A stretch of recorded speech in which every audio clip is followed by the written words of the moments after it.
This is the genuine Gerber 95-169 acrylic handle.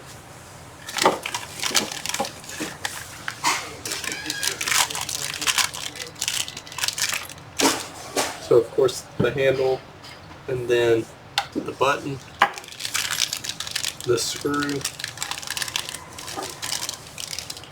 and this is for the SafeTemp cartridge for the Gerber 95-154 shower valve. Get a few measurements here. About 1 3/4 inch inside diameter of the bottom here. The top is right at 1 inch where the index button would go, and then the overall height is about 2 inches, right at about 2 inches.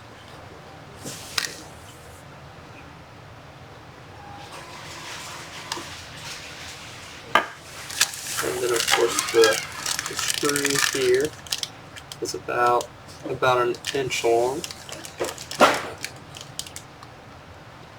Not quite 1 inch there, and then the diameter is about 1/2 inch.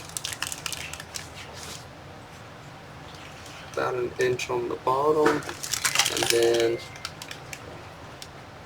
right at 1 inch over the top too. So once again, this is the genuine Gerber 95-169 acrylic handle.